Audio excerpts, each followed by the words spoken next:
एक छोटा सा गांव था जहां लोग बहुत खुशहाल और संतुष्ट जीवन जीते थे।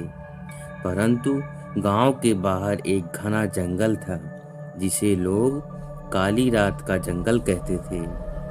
इस जंगल के बारे में कई भयानक कहानियां थी। लोगों का तो यह भी मानना था कि वहां एक काली चुड़ैल रहती है जो हर पूर्णिमा की रात को अपने शिकार की तलाश में निकलती है। एक दिन गांव में एक नवयुवक अर्जुन आया था। वह बहुत ही साहसी और निडर था। उसने गांव वालों से उन भयानक कहानियों के बारे में सुन रखा था, पर उनको इस बात पर बिल्कुल भी विश्वास नहीं था। उसने ठान लिया था कि वह काली रात के जंगल में जाकर सच का पता जरूर लगाएगा।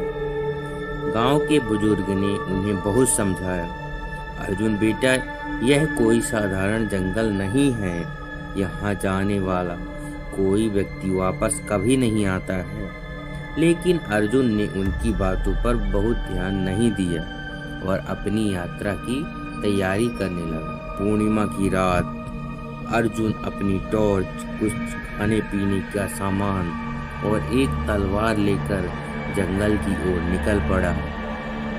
जैसे ही वह जंगल के भीतर घुसा, उसे अजीब गरीब आवाजें सुनाई देने लगी। हवा में एक अजीब सी ठंडक थी और पेड़ों के पत्ते सरसराने लगे। अर्जुन ने अपनी हिम्मत को बनाए रखा और आगे बढ़ता रहा। जंगल के बीचों बीच उसे एक पुराना और टूटा फूटा मंदिर दिखा। मंदिर के दरवाजे पर काले रंग की निशानियां बनी हुई थी। अर्जुन ने मंदिर के अंदर जाने का निर्णय किया और मंदिर का दरवाजा खोला।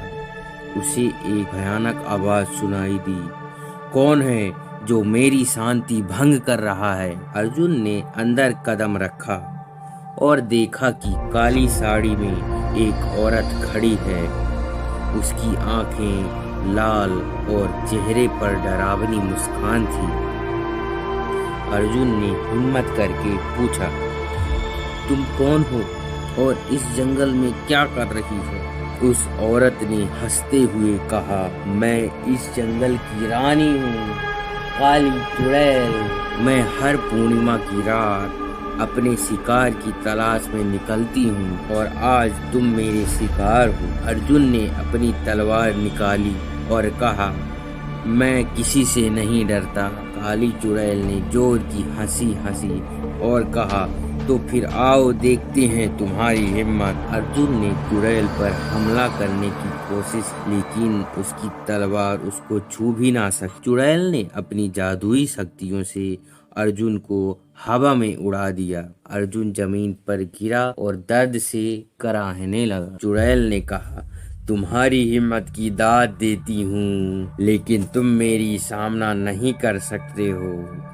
अर्जुन ने अपनी पूरी हिम्मत जुटाकर उठने की कोशिश की और कहा, मैं इस जंगल को तुम्हारे आतंक से मुक्त कराऊंगा। अर्जुन ने अपनी जेब से एक छोटा सा ताबीज निकाला जो उसे उस गांव के एक बुजुर्ग ने दिया। उन्होंने कहा था कि यह ताबीज हर बुरी शक्ति को दूर भगाने की ताकत रखता है। अर्जुन ने ताबीज को चुड़ैल की ओर फेंका और जोर से कहा, अब तुम्हारी बारी है। ताबीज ने चुड़ैल को छूते ही एक तेज रोशनी फैलाई और चुड़ैल जोर से चीखने लगी। कुछ ही पलों में चुड़ैल गायब हो गई और जंगल में शांति छा गई। अर्जुन ने राहत की सांस ली और वापस गांव की ओर चल पड़ा। गांव पहुंचकर उसने पूरी घटना गांव वालों को बताई। सभी ने अर्जुन की बहादुरी की सराहना की और उसे हीरो माना। उस घटना के बाद काली रात का जंगल फिर नहीं डराया और गांव वालों की जिंदगी में फिर से खुशहाली छा गई। अर्जुन की हिम्मत और बुजुर्गों के ताबीज की ताकत ने